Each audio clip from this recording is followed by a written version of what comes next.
बहुत स्वागत। आप देख रहे हैं कहानी कुर्सी की। मैं हूं सौरभ। हमारे साथ मेहमान प्रोफेसर चंद्रचूड़ सिंह जी, विजय त्रिवेदी जी, अवधेश कुमार जी और समीर चौगांवकर जी। अभी आपको याद है कि पीछे जब राम मंदिर में धर्म ध्वजा फहराई प्रधानमंत्री और संघ प्रमुख ने, तो उसके बाद बहुत किस्म के बयान आए। किसी ने कहा कि हम पश्चिम बंगाल में, एक ने कहा नेता ने टीएमसी के, कि हम यहाँ पर बाबरी मस्जिद बनाएंगे, मैं उसकी आधारशिला 6 दिसंबर को रखूंगा। उसके जवाब में किसी ने कहा हम यहाँ भी राम मंदिर बनाएंगे, किसी बीजेपी वाले ने कहा। अब ये बयान बढ़ते बढ़ते बढ़ते देखिए कहाँ तक पहुँच गए। भोपाल में जमीयत उलेमाए हिंद के प्रबंधक कमेटी का आज राष्ट्रीय अधिवेशन चल रहा है। यहां मंच पर जमीयत उलेमाए हिंद के प्रेसिडेंट मौलाना महमूद मदनी मौजूद थे और क्या वो जो संदेश देना चाह रहे थे वो खुद बताएं कि उसका मतलब क्या था। जिहाद की बात उन्होंने आज खूब की।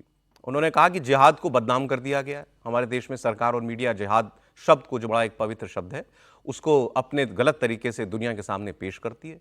फिर उन्होंने कहा जब जब जुल्म होगा तब तब जिहाद होगा, तो जिहाद को उन्होंने जस्टिफाई किया। फिर उन्होंने ये कहा, सुप्रीम कोर्ट को लेकर कहा कि यह भी याद रखा जाए कि सुप्रीम कोर्ट उसी वक्त तक सुप्रीम कहलाने का हकदार है जब तक वो संविधान की हिफाजत करेगा, और अगर ऐसा नहीं होगा तो अखलाकी तौर पर भी वो सुप्रीम कहलाने का हकदार नहीं है।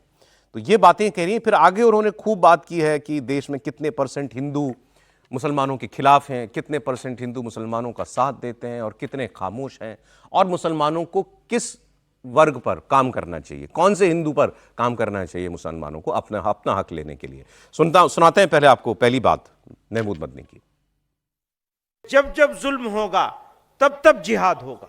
मैं इसको दोबारा कहता हूं, जब जब जुल्म होगा तब तब जिहाद होगा।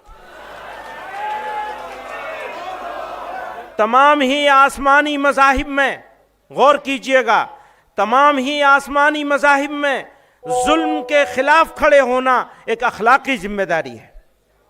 इस्लाम में भी जिहाद का बुनियादी मकसद जुल्म का खात्मा, अमन का क़याम और हक का दिफा है।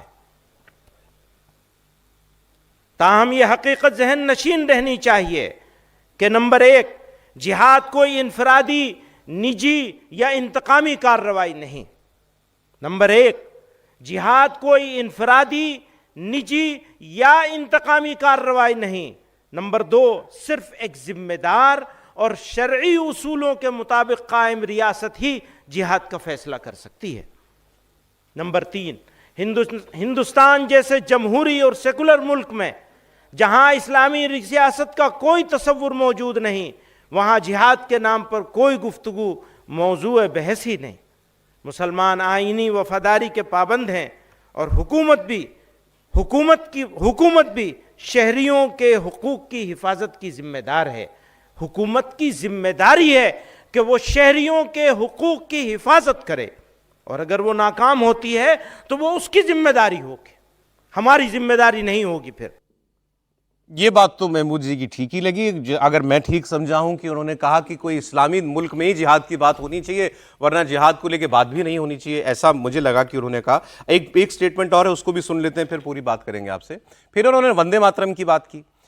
वंदे मातरम को लेकर के उन्होंने कहा कि मुर्दा कौमें मुश्किल में सरेंडर कर देती हैं। अगर उनके कहने पर वंदे मातरम पढ़ना शुरू कर दिया जाए तो जिंदा कौम की पहचान हो जाएगी। मुर्दा कौमें मुश्किलात में मुब्तला नहीं होती, वो तो सरेंडर कर देती हैं। वो कहेंगे वंदे मातरम पढ़ो तो पढ़ना शुरू कर देंगे। तो ये पहचान होगी मुर्दा कौम होने की। और अगर जिंदा कौम है तो फिर हौसला बुलंद करना पड़ेगा, हालात का मुकाबला करना पड़ेगा। मुर्दा कौमें मुश्किलात में मुब्तला नहीं होती, लेकिन याद रखिए जिंदा कौमें ही आजमाई जाती हैं। मर्दानावार मुश्किलात का मुकाबला किया करती हैं। तो ये मदनी साहब जो है अब वंदे मातरम पर, लेकिन उन्होंने यही एक तरीके से कहा कि वंदे मातरम आप लोगों के लिए बोलना जो है वो गलत होगा, वंदे मातरम ना बोलें। फिर आगे देखिए क्या कहते हैं कि इस समय देश में 10% ऐसे लोग हैं जो मुसलमानों के पक्ष में हैं, 30% ऐसे लोग हैं जो मुसलमानों के खिलाफ हैं, और 60% ऐसे हैं जो खामोश हैं। फिर सुन लीजिए, इन्होंने कहा 10% मुसलमान के खिलाफ हैं, 10% जो पक्ष में, 30% खिलाफ हैं और 60% खामोश हैं। मुसलमानों को चाहिए कि 60% खामोश जो लोग हैं उनसे अपनी बात बताएं, उनके सामने अपनी बात रखें और उन्हें उन चीज़ों पर राज़ी करें या समझाएं जो आपके मुद्दे हैं। ये 60% लोग अगर मुसलमानों के खिलाफ हो गए तो देश में बड़ा खतरा पैदा हो जाएगा। उन्होंने कहा कि मतलब उनकी चिंता यह है कि ये जो 60% लोग अभी तुम्हारे अगेंस्ट हैं, ये उन 30 में शामिल ना हो जाएं। तो ये जिम्मेदारी तुम्हारी है कि तुम उनके सामने इस तरीके से पेश आओ या उनसे अपनी बातें यूं करो। सर देखिए, इस समय दिल्ली में एक बड़ा विस्फोट हुआ है जिसमें उस व्यक्ति ने अपने वीडियो में कहा है कि मैं सुसाइडर नहीं हूं, मैं तो एक मुजाहिदीन हूं और मैंने ये जिहाद किया है खिलाफ में। तो अब इस समय उन्होंने वो देख के पढ़ रहे थे। अभी तक जो अधिवेशन हुए आप याद करिए, 2023 में जमीयत उलमा का अधिवेशन हुआ, यहाँ 2024 में देवबंद में हुआ। वहां के पारित प्रस्तावों और उनके भाषण के दोनों चाचा भतीजा के भाषण को देखिए। जब दिल्ली में अधिवेशन हुआ था तो मदनी साहब ने कहा कि अरे हिंदुओं सुन लो, तुम्हारे दादा परदादा लकड़ दादा सभी हिंदू थे। पहले हमारे खुदा ही उन्होंने धरती बनाया है। मनु जो है मुसलमान थे, तुम्हें समझते क्यों नहीं हो? और उसके बाद फिर प्रस्ताव पारित हुआ था। आपको याद है कि जो ये न्यायालय वाराणसी पर और मथुरा पर जो फैसले दे रही है, ये अमन को समाप्त करने वाली है और ये न्याय का फैसला नहीं है और हमको भड़काया जा रहा है। तो इस प्रकार से एक सतत रहा है। लेकिन इस समय सवाल यह है कि इस समय जो है कि क्या वहां से एक प्रस्ताव भी इस आतंकवाद के हमले के विरुद्ध पारित हुआ है? नहीं हुआ है। एक देखना होगा सर, मैंने पूरा नहीं देखा, अभी तक नहीं आया है। भोपाल से जो खाओ देखना होगा, बात ठीक बात है, आपसे कहा देखना होगा। अभी तक हमारे पास नहीं आया है। भाषण के अंश भी जो हमने सुना है उसमें नहीं आया है। लेकिन वो जो कह रहे हैं कि इस देश में इतने लोग मुसलमान के विरोधी हो गए हैं, क्या मुसलमान का इस देश में कोई विरोधी है? पिछली बार उनका भाषण था कि मुसलमानों का सड़क पर निकलना मुश्किल हो गया है, मुसलमान सड़क पर नहीं निकल सकते हैं। और इस बार वो कह रहे हैं कि 30% लोग विरोधी है। क्या इस देश में मुसलमान के मोटा 30% मतलब जितने लोग मोदी को वोट देते हैं सब, है ना? वही आखिर ये निशाना कहां है उनका निशाना? कि आप अगर इस ढंग से बता रहे हैं कि एक कम्युनिटी के लिए, इसका अर्थ ही नहीं कि एक कम्युनिटी के लिए जीना मुश्किल है। खुलेआम लोग इसके विरोधी हो रहे हैं, केवल समर्थक हमारे पास इतने रह गए हैं। ये भी मैं पिछले के भाषण से जोड़ूंगा जब उन्होंने कहा कि जिनको मुसलमानों से प्रॉब्लम है वो इस देश को छोड़ दें, हम इस देश से बाहर नहीं जाने वाले हैं। इनका यही भाषण है देवबंद में। तो इसीलिए जो मदनी साहब का भाषण है, इस देश में इस समय जो मुस्लिम फंडामेंटलिज्म है उसको न्याय संगत ठहरा के और उस भाव को भड़का कर के एक नई प्रकार के वो इस्लामिक फंडामेंटलिज्म क्या चाहते हैं ये स्पष्ट नहीं है। लेकिन इनको पता है कि लोगों में गुस्से पैदा करेंगे, भड़काने की बात करेंगे, खलनायक बनाएंगे, तभी हमारी ये राजनीति चलेगी। इसको देखने का एक दूसरा नजरिया भी देना चाहिए। अब हम लोगों को भी थोड़ा थोड़ा पॉलिटिकली करेक्ट होना तो छोड़ना ही पड़ेगा कभी ना कभी।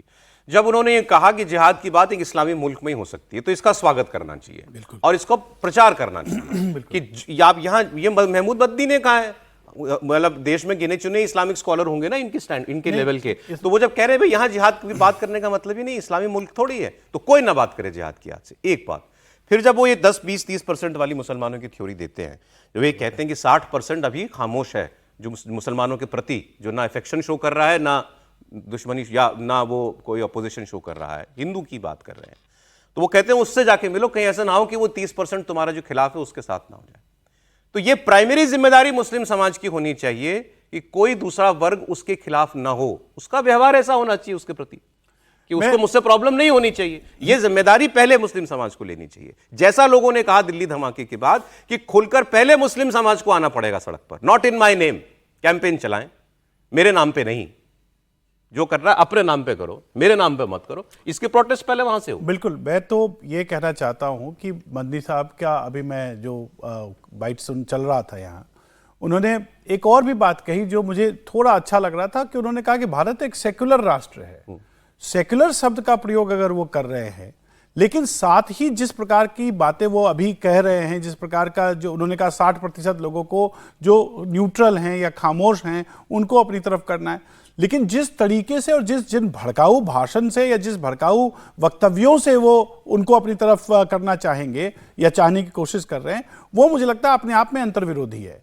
मुझे लगता है कि अगर भारत एक सेक्युलर राज्य है, जो है जैसा वो कह भी रहे हैं, मुझे लगता है कि यहाँ पर कम से कम इस प्रकार के जो धार्मिक गुरु हैं या नेता हैं, इनको ये समझना होगा कि अगर सेक्युलर है तो फिर सेक्युलर कंट्री में जो बातें होनी चाहिए वही होनी चाहिए, बिल्कुल सही। ना तो वो मुस्लिम अपीजमेंट की बात भी नहीं होनी चाहिए। ये तो मुस्लिम अपीजमेंट की या मुस्लिम अरे साहब देखें, सर पीट ले कोई आदमी अपना सेकुलर देश के नाम पे हमारे यहाँ जो तमाशा किया जा रहा है। असम में हमने एक बार बहस पहले भी की थी, असम में वो गवर्नमेंट ने, बीजेपी सरकार ने वो बिल पास किया पॉलीगामी के अगेंस्ट, कि एक से ज्यादा शादी कोई नहीं करेगा, चाहे हिंदू हो चाहे मुसलमान, चाहे किसी भी धर्म का। पार्टियां उसके समर्थन खिलाफ खड़ी हो गई हैं कि आप कैसे नहीं इजाजत देंगे, ये उसकी धार्मिक आजादी है। क्या मतलब है सेकुलर देश का? क्योंकि ये कौमी राजनीति है। मुझे लगता है कि जब ये आप ये कहते हैं कि भाई अगर आदमी एक से ज्यादा शादी नहीं कर सकता तो वो तो विधिक व्यवस्था के अंतर्गत है और वो विधिक न्याय के अंतर्गत है। विधिक न्याय का विरोध सिर्फ राजनीति, सिर्फ धर्म और इसके नाम पे करने से जो राज्य की आधुनिकता है, जो आधुनिक व्यवस्था है, उसका विरोध है। आप कहीं भी चले जाइए, किसी राज्य में चले जाइए जहां लोकतंत्र है, जहां सेकुलरिज्म है, वहां ये नहीं हो सकता। अरे आपको अगला बयान सुनाता हूं, आप सुनिए जरा। अभी बदनी साहब इस पर भी बोलना चाहिए उनको। बंगाल में अगले साल इलेक्शन है और चुनाव से पहले बाबरी मस्जिद को लेकर कैसे कैसे बयानबाजियां हो रही हैं।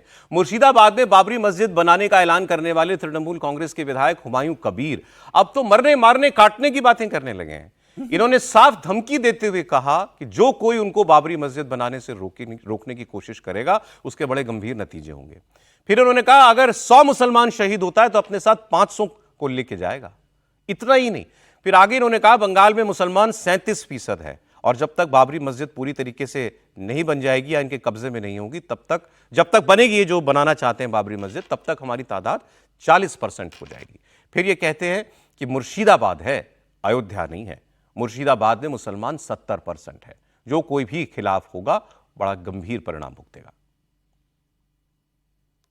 বাংলায় 37% আছে, যখন এটা কমপ্লিট করব সেদিন 40% পৌঁছাবো এবং করব কোনো শক্তি থাকলে আমাকে রুখে নেবে। তাতে আমি সহ 100 জন শহীদ হলে 500 জনকে শহীদ করে দেবো ওখানে। আমার চ্যালেঞ্জ এটা। কেউ বলেছে তো ইউপির যে উমা ভারতী জি, এক্স চিফ মিনিস্টার মধ্যপ্রদেশ, তিনি বলেছেন ইট খুল নেবে। হিন্দিতে বলেছে ওটা এক এক ইটা খুল লেंगे। অযোধ্যা না, মুর্শিদাবাদ। আমি বলছি যে আমাকে কেউ ইট খুলতে আসলে তার কি অবস্থা করব আগে আসতে বলুন। আর যে আমার মাথা কাটার জন্য বলেছে 1 কোটি টাকা, আমি বলছি সে যদি পারে আমার মাথা কেটে নিয়ে যাবে, আর যে কাটতে আসবে তার কি অবস্থা হবে সে বুঝে নেবে। আমি কারো মাথা কাটবো আপনাদের সামনে বলছিও না, ভবিষ্যতেও বলবো না। কিন্তু যে আমার মাথা কাটার 1 কোটি টাকা মুসলমান সমাজের লোকেরও টাকা আছে, তারা যদি মনে করে তার মাথা কাটার জন্য যা যা করার দরকার সেটা প্রয়োজন দেখা দিলে করা হবে। तो इस आदमी पे क्यों नहीं कार्रवाई होनी चाहिए, या क्यों नहीं पुलिस का एक्शन होना चाहिए जो कह रहा है कि 100 लोग मुसलमान जाएंगे तो 500 को साथ लेकर के जाएंगे, ये सर काटा देंगे और 70% है और मुर्शिदाबाद है, अयोध्या नहीं है। क्यों नहीं इनके खिलाफ भड़काने की कार्रवाई होनी चाहिए। और वो कहाँ है जो लोग कहते हैं मेजॉरिटेरियनिज्म आ गया देश के अंदर, आज तो हिंदू शासन चल रहा है, इसमें क्यों नहीं मेजॉरिटेरियनिज्म नजर आ रहा उनको? जो कह रहे हैं हम 37 हैं, 40 हो जाएंगे और मुर्शिदाबाद में तो हम 70 हैं। सर ये जो बोल रहे हैं उस पर तो एक्शन होना ही चाहिए, कार्रवाई होनी चाहिए। लेकिन सवाल ये है कि ये किसके लिए बोल रहे हैं, ये किसके खिलाफ बोल रहे हैं। ये सारी लड़ाई तो वो ममता बनर्जी के खिलाफ लड़ रहे हैं, क्योंकि उनको अपना एक नई संस्था, नई पार्टी, नई दुकान खोलनी है, तो वो ज़्यादा एग्रेसिव तरीके से कर रहे हैं। ठीक है, मतलब वो जो बोल रहे हैं उसमें तो कोई सहमत हो नहीं सकता कि जिस तरह की बात वो कर रहे हैं। कौन सरकार कार्रवाई करे नहीं करे, ममता बनर्जी क्यों नहीं कार्रवाई कर रही? क्योंकि वो उनको शायद हीरो नहीं बनाना चाहती, क्योंकि वो उनके खिलाफ कैंप में खड़े हो गए। तब पहला सवाल तो ये भी कौन उनको फंडिंग कर रहा है, कौन उनके साथ खड़ा हुआ है क्या ये आदमी? सर कोई एक विधायक ही है ना, विधायक हैं, कोई बहुत बड़ा नेता नहीं है, लेकिन वो टीएमसी में नाराज है और अब अपनी एक नई पार्टी बनाना चाहते हैं। तो नई पार्टी बनाने का इससे बढ़िया पोलराइजेशन करने का क्या तरीका हो सकता है कि पोलराइज किया जाए। और वो समझते हैं कि ममता बनर्जी बोलेंगी नहीं तो भी ठीक है, ममता बनर्जी बोलेंगी तब भी उनका काम चलेगा, लेकिन उस पर एक्शन होना चाहिए। इस बात को लेकर कोई बात मैं नहीं समझता। मैं तो बस एक लाइन जोड़ देता हूं कि आज इस वक्तव्य के बाद ऊपर हुमायूं कबीर की आत्मा रो रही होगी, क्योंकि हुमायूं कबीर स्वतंत्र भारत के पहले शिक्षा मंत्री भी रह चुके हैं। तो आप ये समझिए कि वो क्या हुमायूं कबीर थे और एक ये हुमायूं कबीर आए। तो ये देखना बहुत आवश्यक होगा कि किस तरीके से ये माइनॉरिटी पोलराइजेशन का जो इन्होंने खेल खेला है, और ये खास करके कवायद होगी खास करके बिहार में सीमांचल के इलाके में, जिस प्रकार से ओवैसी ने एक फार्मूला दिया, उस फार्मूले को शायद ये वहां भी कोशिश करेंगे। मैं केवल मदनी जी की बात कर रहा था कि मदनी जी ने जो जिहाद वाली बात की, आपने भी कहा कि ठीक है, ऐसी बात सब मुसलमानों को समझनी चाहिए कि इस्लामिक कंट्री नहीं है भारत, तो उसमें जिहाद को कैसे लेना चाहिए। दूसरी बात, वो जो आइन की बात कर रहे हैं, सुप्रीम कोर्ट की बात की, तो वो तो धनखड़ साहब भी वही बात कर रहे थे। धनखड़ साहब ने भी सुप्रीम कोर्ट की सुप्रीमेसी को चैलेंज किया था। उसके पहले तो इसका कोई बहुत बड़ा मायने नहीं है, बल्कि जो उन्होंने 10%, 30% और 60% की बात की, वो मैं समझता हूँ मुसलमानों को समझनी चाहिए। और वो एंटी हिंदू नहीं है, वो कह रहे हैं कि भाई जो 60% लोग चुप हैं वो आपके साथ हैं, आप उनको समझाइए कि क्या जरूरत है, किस बात पर बात करनी चाहिए। तो उन 60% उसको एंटी हिंदू नहीं समझना चाहिए। नहीं, मैं नहीं ले रहा, मैं तो ये कह रहा हूं, मैं तो इस सेंस में ले रहा हूं कि वो 60% तुम्हारे खिलाफ ना हो, ये तुम्हारी जिम्मेदारी है और इस पर काम करना चाहिए।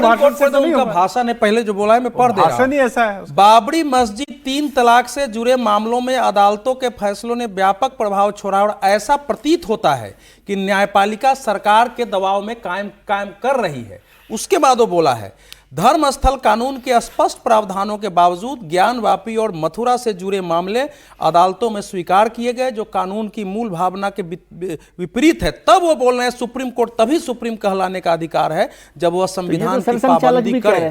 तो ये सरसंघचालक जो नहीं सुना, तो ये जो बयान है, आप सरसंघचालक जी के बयान से तुलना कर देंगे।